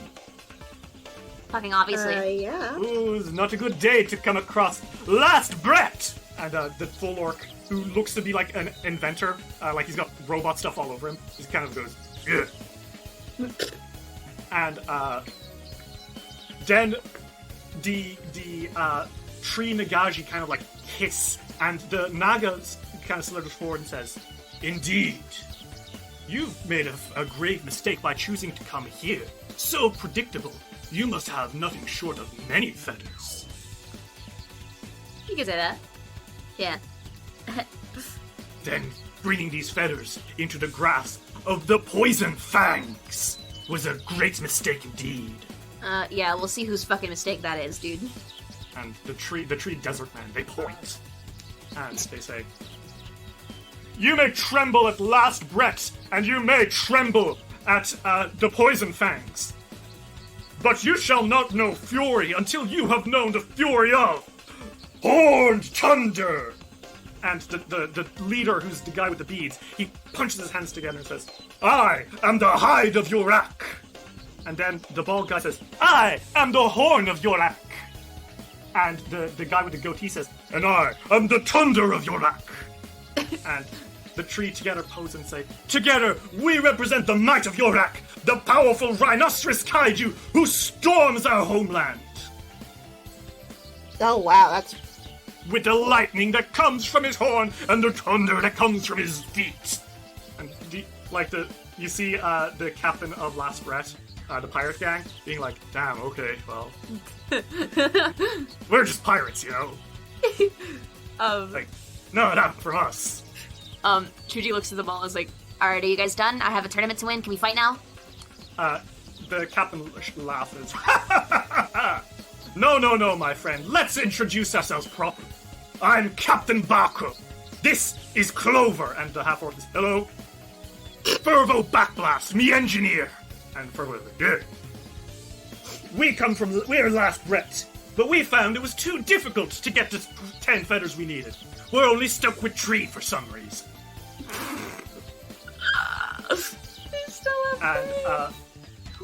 And then Poison Fangs nods, and their leader, the Naga, the snake with a man face, says, "I am Grand Master Utaba. I am the leader of Poison Fangs, a group of elite monks from the nation of Nagashore, where we practice our own martial arts. One-touch venomous style! We also find ourselves with only 3 feathers." And Horned Thunder, they all pose, and they say, "By the might of Yorak, we have 3 feathers as well." And Captain Baku, he kind of rolls his head a little bit and says, "But see, here's the thing. When you put 3 plus 3 plus 3 together, you get 9. So we've got ourselves a super team. The Poison Fangs of Horned Thunder's Last Brett." And all of them go, "Yeah!" Is that allowed? Hikari shrugs like, "No rules against merging teams." Well, I mean, okay, fair. I guess, but they didn't do any work for those feathers.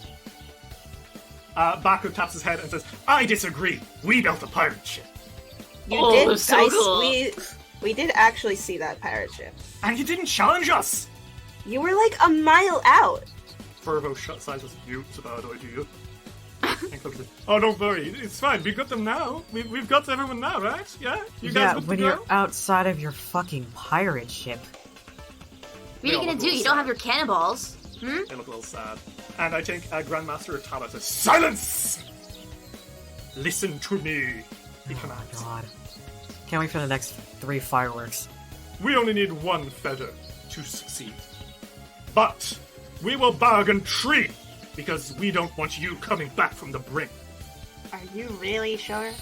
And Lord Thunder goes, "The might of your act will guide us through our fight."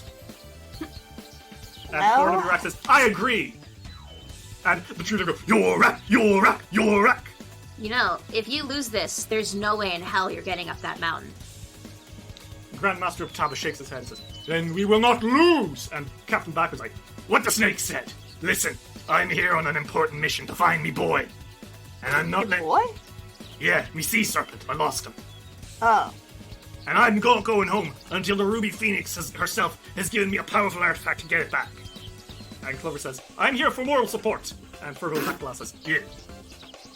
I'm deeply obsessed with that guy who just keeps saying yeah.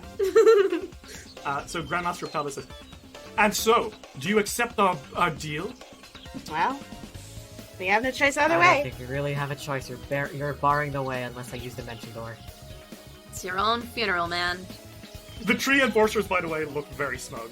Like, they look like they were dealt a shit hand, and now that shit hand is grouped together into a massive shit hand, but the stench is overpowering everyone. So they're like, you know what? Fuck it. How's Hikari's feeling? Hikari's just looking on with, like, you know the tail's got troll face? Yeah. Oh my goodness. That's a good face. Like, and Grandmaster of Talbot says, "The closest one is around the corner." And just as he says that, another firework goes off. Fuck. Come on, then. Clock's Fine. ticking. Can we hurry this up then and stop talking? I think they grin, and they all go their own. They all start moving, and I think Captain Backer stops and says, "Here, listen, we're not gonna win. May as well have some fun, eh?" Oh my god, I said stop talking. All right. If you ruin our chances, I'm fucking killing you. They won't. We'll be fine. You're over worrying about this. Baco, it's like, Can't wait Right, for the next you know- firework to go off. let's go. And would you like to sit down and would you like to make your way down to the closest fighting site and get battling? Yeah. Yeah. I would prefer to fight here, but sure. Unfortunately, them's the rules. You make your way to the closest approved fighting site, which takes you an action. Meaning you have 18 actions left in the day. Clock is ticking. Fucking Christ. And the nearest site is a it's a mountain site. That's fun. It's by one of the smaller mountains. Radiant winds. You stand on one side of a rickety old rope bridge.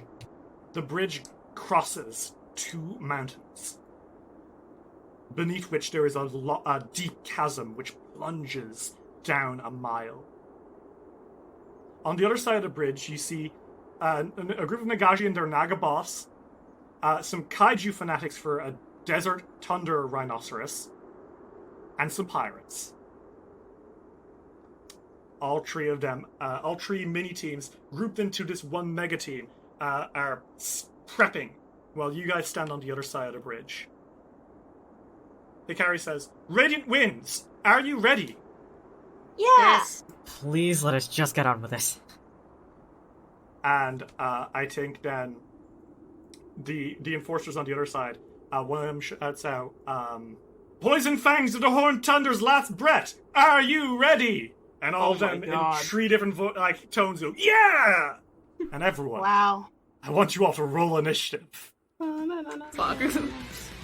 So, in the top of the order in this massive fight is going to be Fervo Backblast. And Fervo takes out a firearm and he puts together a gun and he points it. And he's going to take careful aim. He takes 2 actions to line up and then shoot at you, Masami. And that is going to be a 28 plus 2, that's a 30 to hit you. No. Okay, you duck out of the way as he shoots at you, and he reloads his gun and he shoots you again. This one is going to be a 26 to hit. Ooh, so close to a crit fail. Vervo shoots you once, shoots you twice, but you dodge both times as you're rushing towards the bridge. He kind of starts reloading and he goes, oh, narp. And next in the order is going to be Grandmaster Uptaba. And Grandmaster Uptaba, he kind of hisses. He takes an action to make a ploy. So he's going to make a perception check against you, Masami, because you're also in the middle of the thing. And that is going to be a 35. A 35 against your deception DC, please. Oh, against your will DC? Yes. My will Okay. DC is 34. Okay. He kind of looks at you and he tries to suss you out, and then he kind of grins and says, "Let the fox get closer. They'll only be ensnared in our poison fangs." And then he spits at you guys. So he's going to spend an action to get slither past his monks, and he gets to the other side of the bridge, not in the middle, but kind of off to the side, and he's going to spit at you, Chuji. And Chuji, that is going to be a 40 to hit. It hits. Okay, Chuji, you need to make me a fortitude save. Alright. Go fuck yourself. Oh. That's funny. Holy shit! Yeah, I think, like, it hits you, but you just, like, wipe it off you before it does anything, and you're still running. You are completely unaffected by the naga venom that he spat at you. And I think Grandmaster Utaba looks at you like, impossible! One of his monks is now going to rush forward, and this monk has a dagger in their hand, and they're kind of jumping up the bridge towards you guys. And they spend 2 actions running up to be on the other side, and they hiss, and they're going to stab at you, Sanku, with their dagger. Ooh, that's a nat 1. Sanku, as he rushes you, you slap at his dagger kind of like reflectively, and it goes out of their hand, and they're like, "No!" Oh, And it tumbles down the mountain into the chasm. sorry. I'm so sorry. They hiss at you. That is going to be their turn. Next in the order is you, Sanku. Sanku, which Prince of the Sea? Oh, good lord. I guess I'll just try and defeat the guy directly in front of me, but not before I take a step back. Okay, you take a 5-foot step back because you don't want him to stab at you. Uh-huh. And after that, Senku is going to... I think he's just going to cast some Ignite Fireworks. Okay, you're going to pop him? Yeah. Okay. Well, he's going to need to make a reflex save, and he got 30. That's fail. Roll damage. 16. Okay. 16 damage explodes in this Nagashi monk's face, and the snake guy kind of stumbles back and it hisses like, "Ah!" As fireworks pop and explode in his, right in his face. And he shakes his head at you and says, "That was a mistake!" No, I think I did pretty well, actually. It is now Captain Bako's turn. And Bako, I think, looks at you guys, and he inhales, he exhales, and says, "Well, everyone, you know what time it is? I don't know. It's getting 9 o'clock." And he begins to rage. Oh shit. Oh. He throws his sword in the air, and then he roars, and heat kind of starts to emanate off him, and his eyes are glowing red, and he snarls. And he's gonna do a howling charge. As part of the rage action, he's gonna spend 2 actions running and raging at the same time to get right up in front of you, Masami. And on his last action, he's going to swing his right-hander down on you. Alright. And that's gonna be a 25 to hit, Masami. Wow, that is a crit fail. No! Oh my god.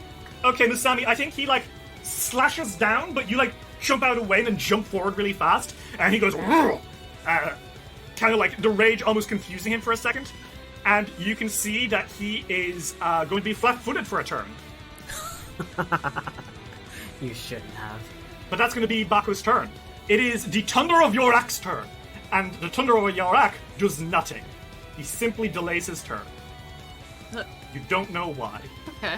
Next in the order afterwards, gonna be Clover, the half-orc bard. And Clover is going to cast Inspire Courage. So all allies within 60 feet are going to get a +1 on attack rolls and damage rolls. With his next action, you see that he... Oh, you see something. It's not just Bardic Inspiration. They're enraged. Haha. These guys, they don't get the rage effect. But that's how it's playing out. They don't just play on their instrument. They rumble out and, like, deep singing kind of pours out from their lips. And everyone, you can see that this is not just a bard. This is a skald. A rage bard. And they are going to cast Roaring Applause on you, Chuji. You are going to need to make a will save, please. That's gonna be a 32. A 32, because you have Path to Perfection, you straight up, completely unaffected, as the roar, like the Clover starts to roar a little louder, and for a second you feel something well in you, Chuji, like you want to clap, you want to cheer for this guy. And you're like, no, I want my phoenix feathers. Yeah. So you're completely unaffected, and I think Clover's taken by surprise by that. Chuji literally just spits on the ground instead of cheering. Chuji, it's your turn. I want to use my fancy new shit, so I get to be in Stoked Flames chance for free. Okay. And I want to use Blazing Streak. Okay, how's that work? I get to stride twice, making strikes against up to 4 different creatures within reach, so I'm going to hit Captain Bako and Kantoya. Okay, the two who are blocking the bridge, okay. Yes. But that's only 2 of them, you'll still have 2 more that you can get at the end. That's true. Would I be able to stride across the bridge? I'll need you to make an acrobatics roll to tumble true. Okay, I can do To that. basically get through, push past these guys, punk to both of them, and then rush past towards the others. Yeah. Here's Bako's, and Okay. here's the other one. Ooh! Okay, so Chuji, that's a critical success against Bako, and a critical fail against the Nagaji monk, unless you want to re-roll that. I kind of want to save my hero point because I know I'm going to use it in this fight Okay, when someone does something. So I'll take it. alright. Unfortunately with your crit fail, I think you are flat-footed by the end of your turn, because I think you kind of land awkwardly as you're pushing through them. The damage on Captain Bako, by the way, is 40. 40, and he's set on fire. Yep. Bako is immediately not looking well. You can see that he's injured immediately, and being set on fire is not to his advantage. He roars out and just, "Shiver me timbers!" Clearly in pain from that attack. However, you don't hit the Nagaji monk. Right. Are you going to roll a tumble true to get through these guys? Yes, I am. That's going to be a 38. Easy stuff. Get through them. And who are you Alright, running perfect. to? I kind of want to run towards Clover Okay, cool. Good idea. and specifically target them. So Okay. they're able to strike You will Clover. be able to catch Clover and Furbo, by the way. Oh fuck yeah! Okay, perfect. You fucking punch the shit out of these pirates. I beat the shit out of these fucking shit ass pirates. All right, that's Clover's. It's gonna be a 43, That's a crit. That's a hell of a crit. and against Furbo is another crit. Holy shit! Yeah, that's a crit against both of them. That's 42 against Clover and 54 against Furbo. Both of them are shot backwards as you like rush past, like you run like towards them with blazing speed. And I think you're like, how does this look? How does Blazing Streak look? Honestly, I think they're kind of like a red blur. They're not all of them, but their fists are just literally blazing. They are on fire. And as they run across the bridge, it's almost just a streak of light as they punch into Clover and immediately like spin their body to hit Furbo too. And they're both on fire. Yeah, they are. The entire pirate team is on fire. Okay, Shuji, is that your turn? Yep. You mercilessly set these pirates on fire, and I think Clover here kind of stumbles back like, "Ah!" And Furbo Backblast is very nearly knocked out in one hit, and he lets out a nerp. Yeah? It is now one of the Nagaji monk's turn, and this Nagaji monk roars, and he is going to dart up to you, Chuji, and he skitters to be right behind you. He pulls something out from his bag and smears it across his sword, and then slashes at you. Okay. 30 to hit. 30 to hit is not a hit. You dodge out of the way, and you see his sword. It's covered in poison. Oh shit. Nagaji martial arts, just like you were warned. That is going to be his turn. It is the leader of the Horns of Yorak's turn. And he points at you, Chuji, and he says, Horned Thunder, charge! The Horn of Yurak, their leader, the man with the beads, he runs forward at you, Chuji.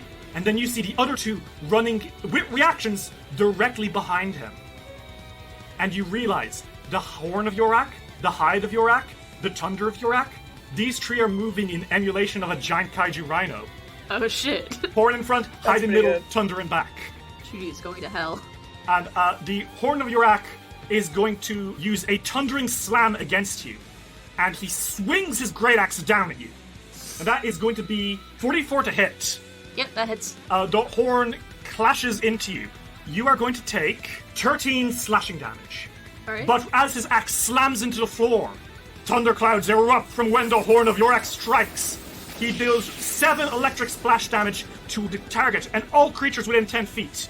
That's 7 extra damage to you. Oh shit. But then it's also 7 damage to the Nagaji monk, 7 damage to Clover, and 7 damage to Fervo Backblast, who is knocked KO by the lightning God. blast. Like he is knocked onto his back and he goes, nerp. And you see Clover, what the fuck is that? And Horned Yurak poses and he says, where Yurak thunders, all must cower.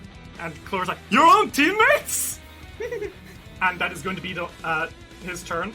The Hide of Yurak is next. The Hide of Yurak does nothing, but he stands there in position. He can't get out of formation. That's his gimmick. Masami, it's your turn. Jesus fucking Christ. It's about time. God damn. Okay, so there are two, like, very close to them already. I think what they're gonna do is they're just gonna immediately go into a spell strike. Okay, which one? Electric arc. So this is going to catch both Kantoya and Bako. Okay. But they're gonna attack the one with the most health, aka Kantoya. Okay, go for it. Make that attack roll. It's 36. 36 is a hit. Kentoya tries to dodge out of the way, but you strike into her.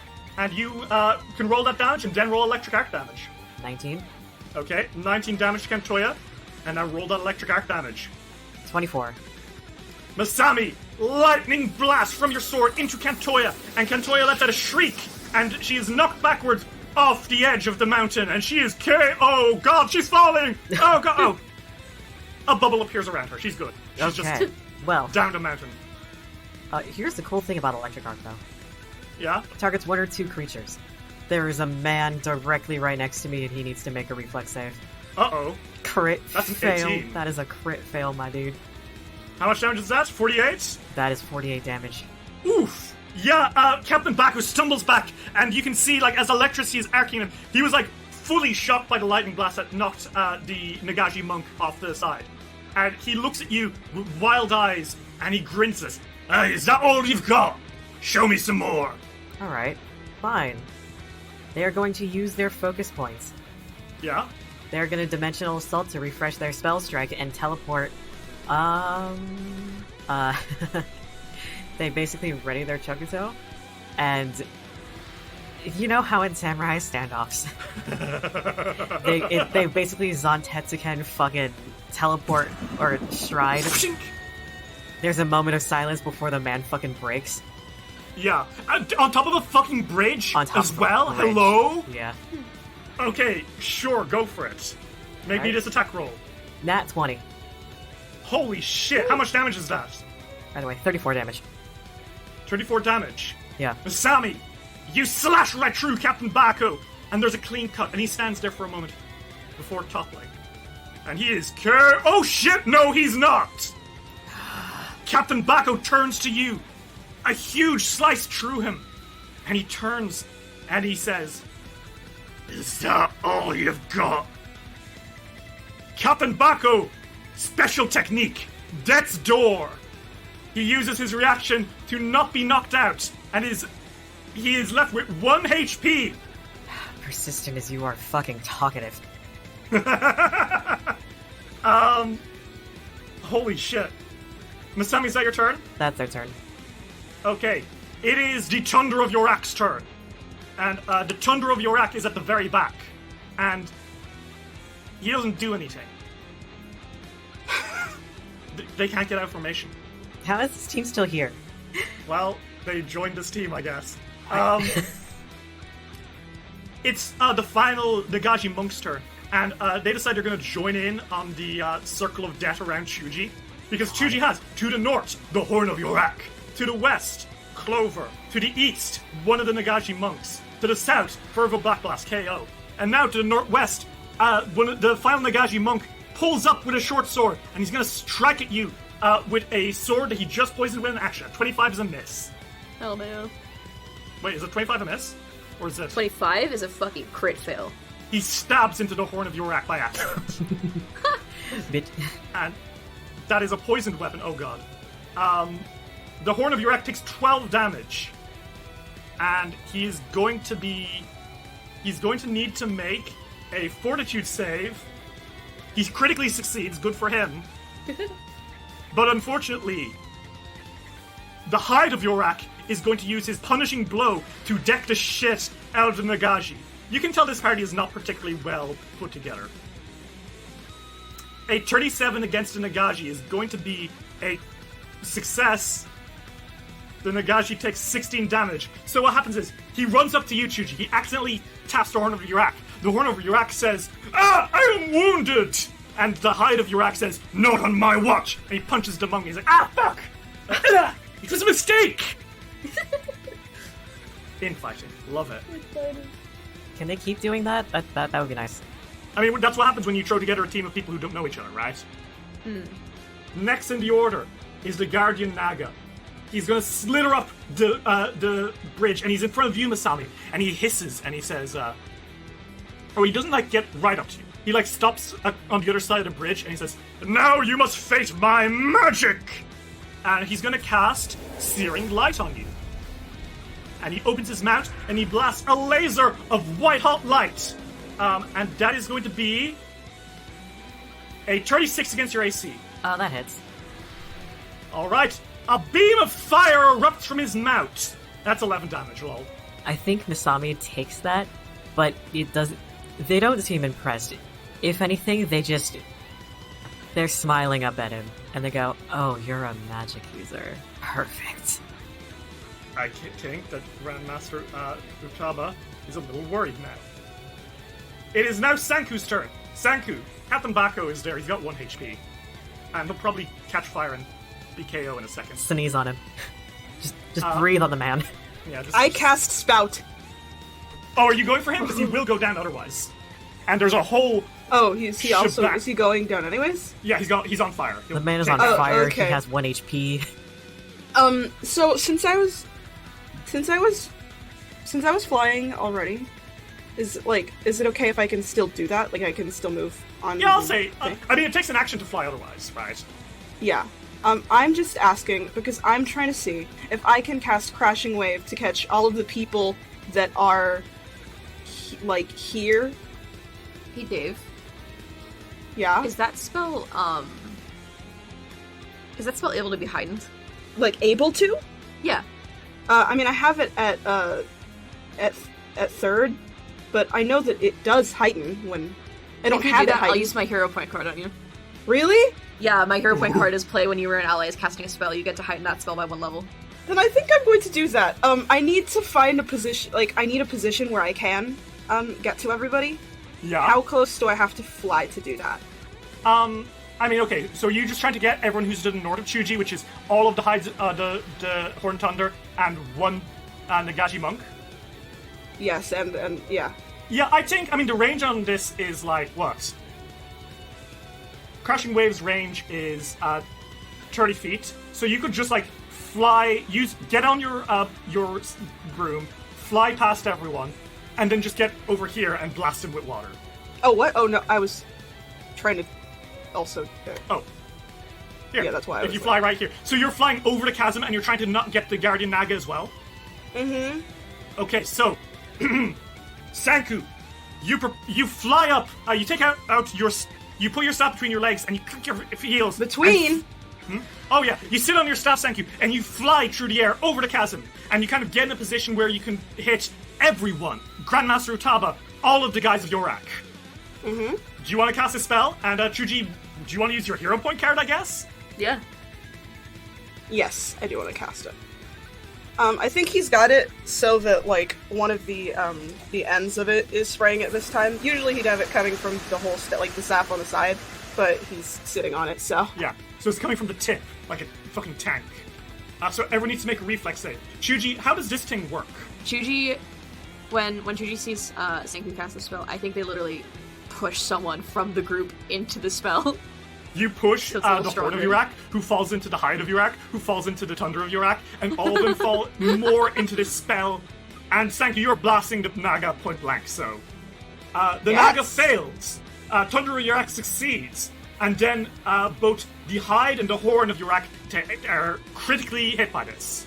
Okay, so that's 20 damage. 20 damage to the Guardian Naga, 10 damage to the horn of the thunder of Urak, but then to the horn and the hide, that's going to be 40 damage to each of them.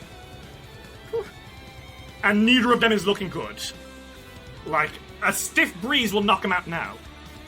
They all stumble back a little bit, soaked in water, and on a fail and all that stuff.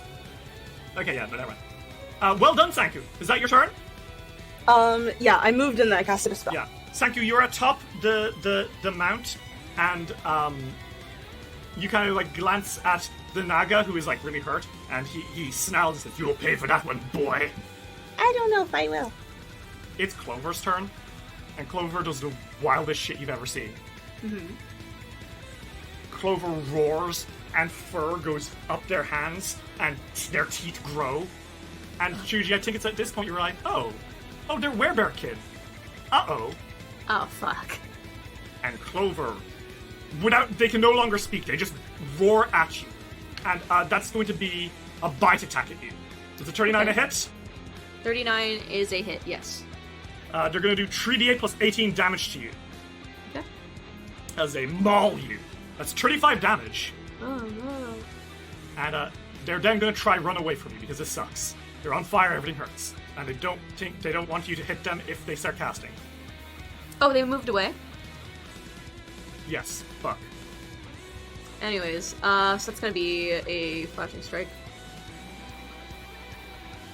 It's because Chuji is standing still. Ooh, does the 31 hit? 31's a hit. Roll damage. It's gonna be 15. Okay, 15 damage.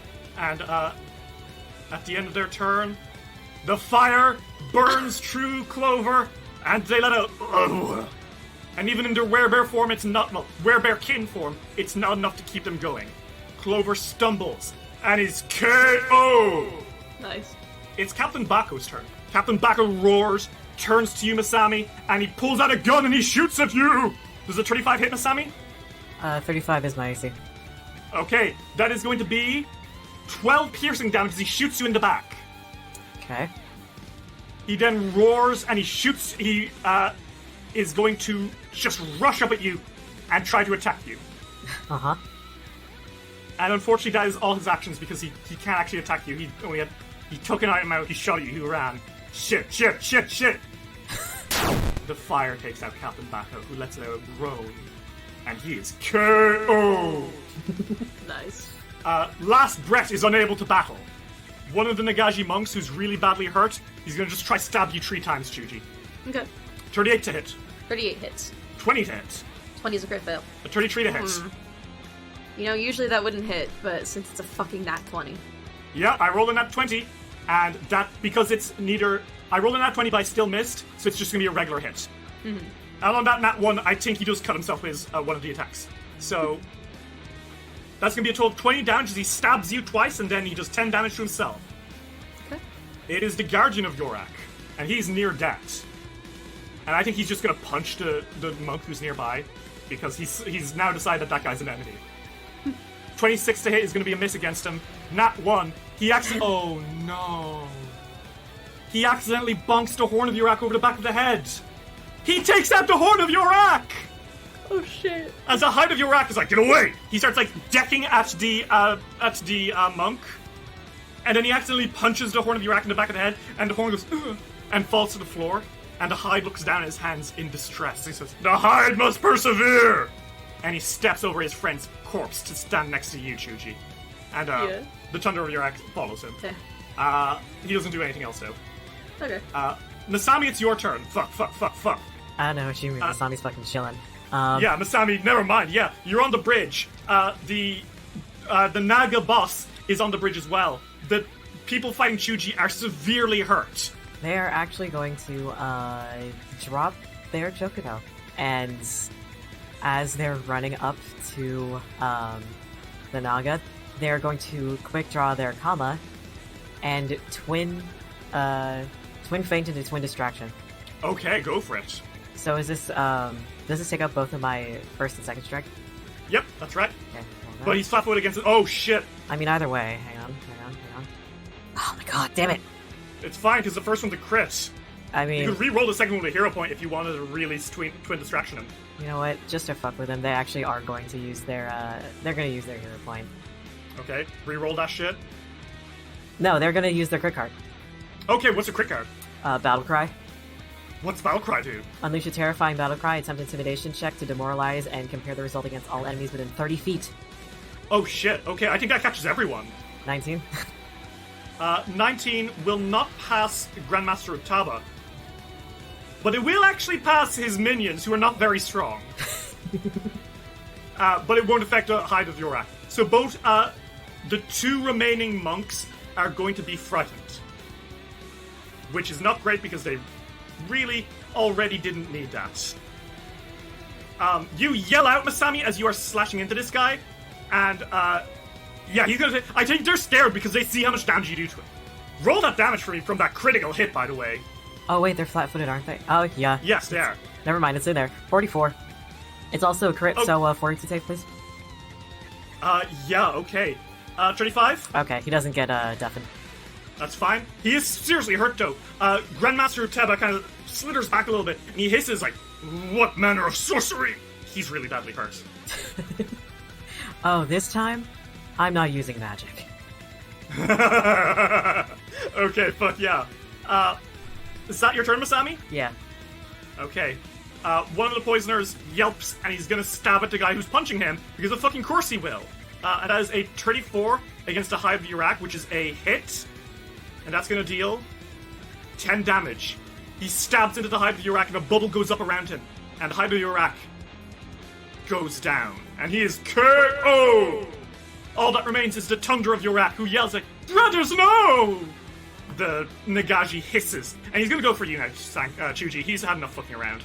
Does a 24 hit, Chuji? That is a crit fail. He falls flat on his face. He's prone. He spends an action to get back up and he hisses at you.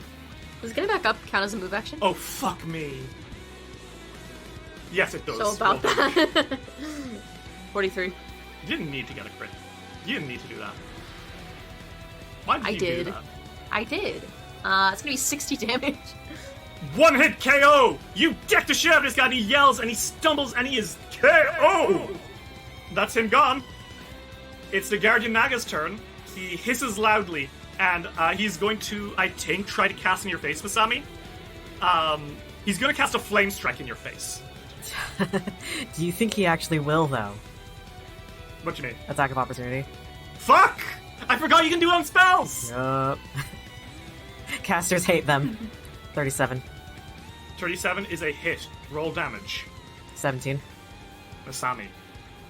As Grandmaster Utaba rolls back and this giant snake with the head of a man opens his mouth and starts casting a huge ball of fire, how do you take him out? I think in them trying to get out of the way, but knowing he's distracted, so they can make a strike, they kind of freehand cartwheel in a way where the Kama does like a 1-2 on their snake body. And the Guardian Naga lets out a rumble, and he says, "No!" before he is knocked KO! There's only two guys left, Tundra of Yorak and one Nagaji monk. Thank you, it's your turn. The Nagaji monk looks like he's about to give up.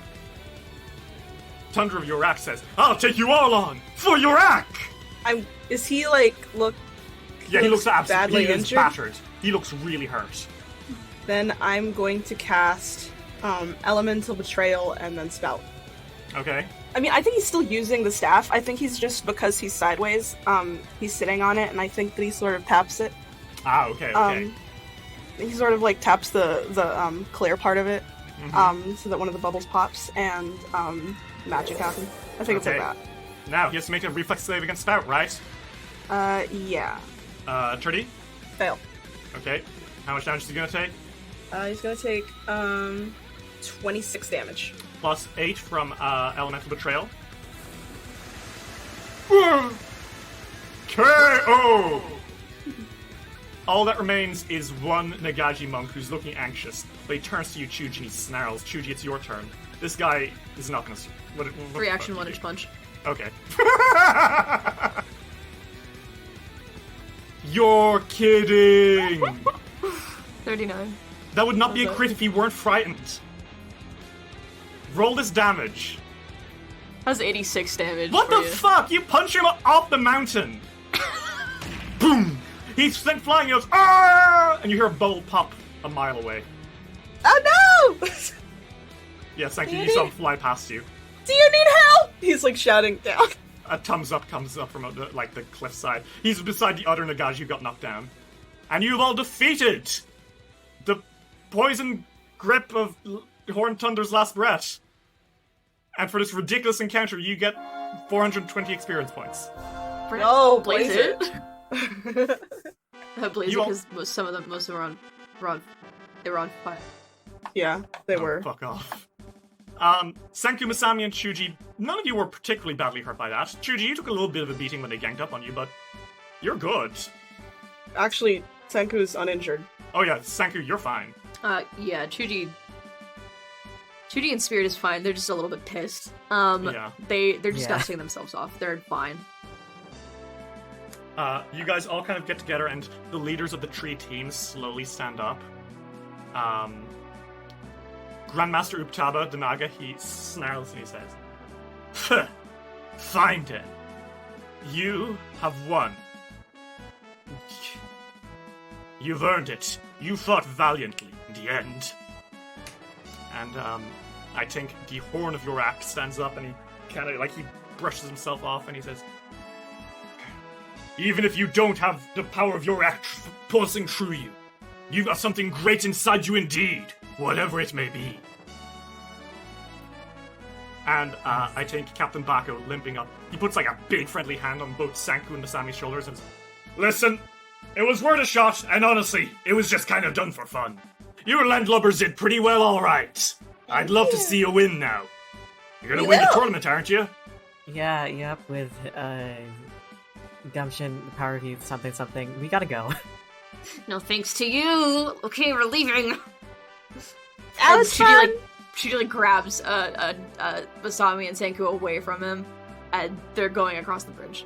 They're going back. Chuji's got the edge of Senku's staff and is pulling him that way. Yeah. Because you are not. Oh my god. We're on a He's timer. I'm sorry, this is my whole life. He's got his arms crossed as they're going. We can be friendly later. We're on a timer. Yeah, make sure you cheer for us, losers. And then Hey. You are so mean. they stopped us from entering. Isn't that like the whole point of... Lolo nods and says, "I liked the pirates." I liked that they really did build a ship. They really decided to do that. I think that was extremely funny. I appreciated their dedication to the naval ways. You like water. Yes. What? Did you listen to the sea shanties of that friend half-orc bearkin person thing?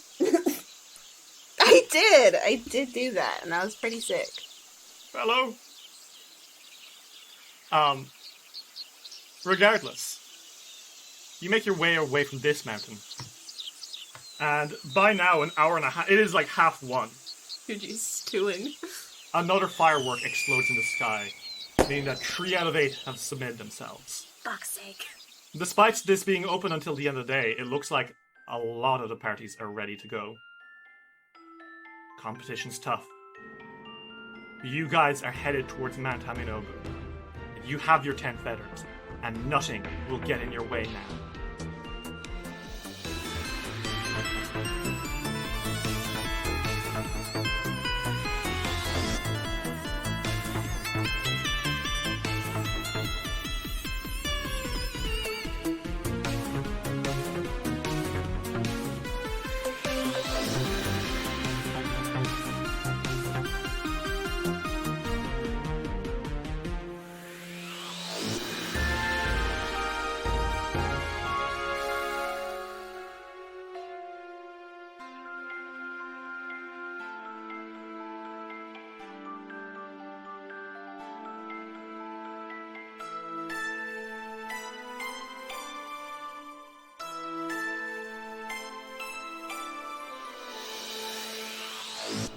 This episode of Dice Will Roll would not have been possible without the support of our patrons.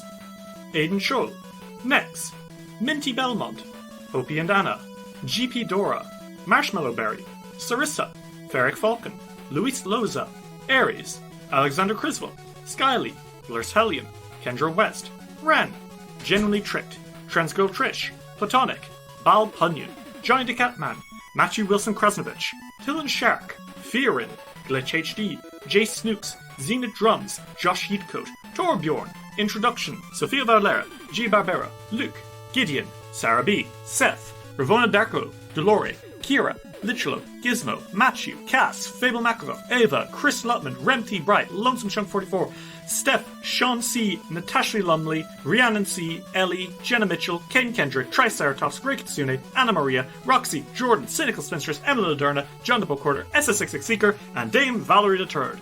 Special thank you to the patrons who submitted characters to this episode. Tanizaki Hikari by Anna Maria, Netier by Zurenwald, Nala the Reed by Zenith Drums, Ovark by Lonesome Chunk, Captain Bako by Cass, Clover by Luke, and Fervo Backblast by Ferric Falcon. If you'd like to see what you can get for helping us keep it rolling, check out patreon.com/dicewillroll today.